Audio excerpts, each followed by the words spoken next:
All right, welcome back to the channel. It's your boy Fanon, and in this video, just going to give you a little bit of an update because there's been some rumors out there about Gervonta Davis and Gervonta Davis's retirement. Also, there's something that is coming up this weekend for Gervonta, which is what I really think the source of the delay in figuring out exactly when he's going to enter the ring again. Let's talk about that in this video.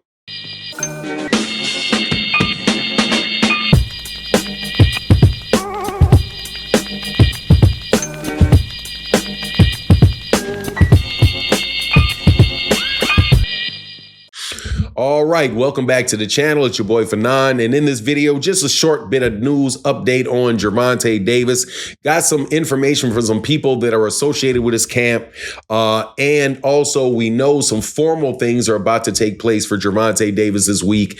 I am a huge Gervonta Davis fan, and there's a lot of misinformation out there about him. So to the extent that I can help create a clearer picture of what's going on, I'd like to be of assistance. But before I get into that, though, let me welcome you back to the channel. If you're new to the channel, please accept my invitation to hit the subscribe button and hit the bell icon so you can be notified of when we release more videos. And if you're a longtime subscriber and supporter of the channel, thank you guys so much for everything you do for the channel. And thank you for everybody that supports and the super thanks of the videos like this. Also, we finally got over 150,000 subscribers. So today is a good day. I feel like we've made a nice little milestone with the channel. So thank you to all you guys that consistently watch these videos. I know sometimes the topics get repetitive and redundant, but really there's so much misinformation going on out there about some of these fighters, and a lot of this misinformation is being put out there purposely to tear these guys' careers down. And there's nobody that is more the case for than Gervonta Tank Davis and the just litany of media hate that gets dropped on this guy. The underestimating him as a fighter, exaggerating and blowing out his out of the ring drama. Just, to me, if the rumor was true that Gervonta Davis was looking at retirement, I would understand why he would retire. I completely understand. He has said it full times, like, I'm going to get my money, and when I'm done, I'm out of here.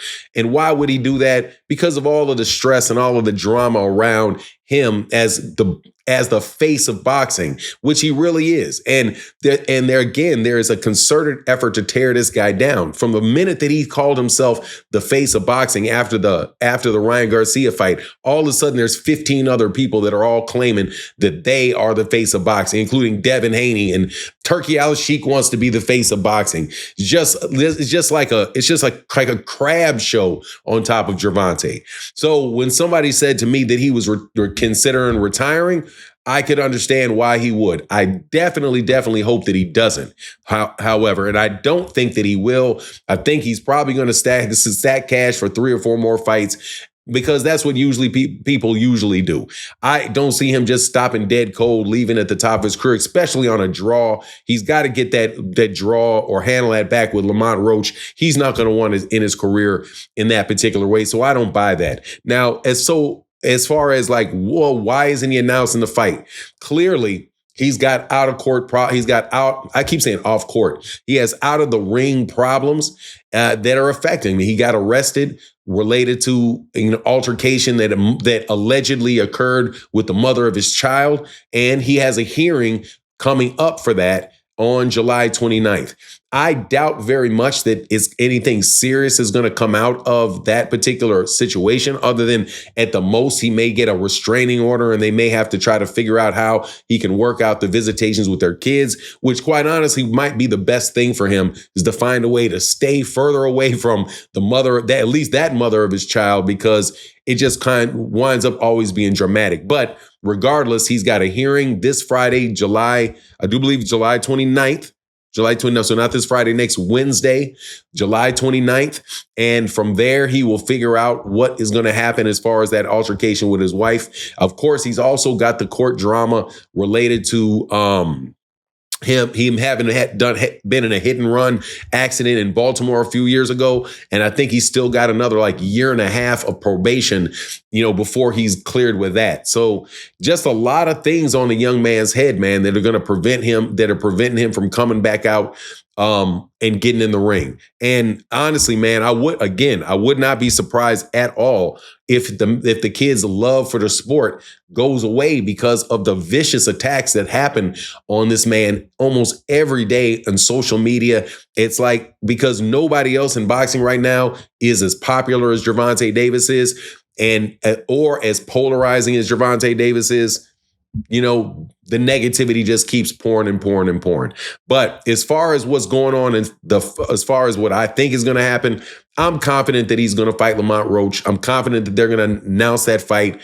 Probably not going to be for August because that is way too close to right now. It's August in 3 days. So you're really looking at August, September, October.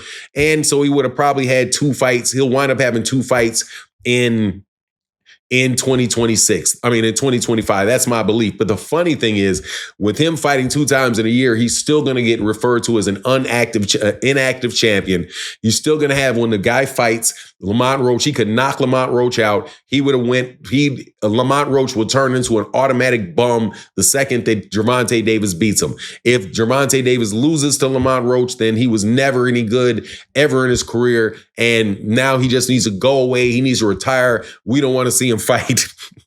Man, I'm telling you, man, these bots drive me nuts. I have no idea how a lot of you guys, as I know a lot of you guys watch different boxing channels, I have a hard time being able to stomach the amount of negativity that goes on towards black fighters and that's going on amongst fighters right now.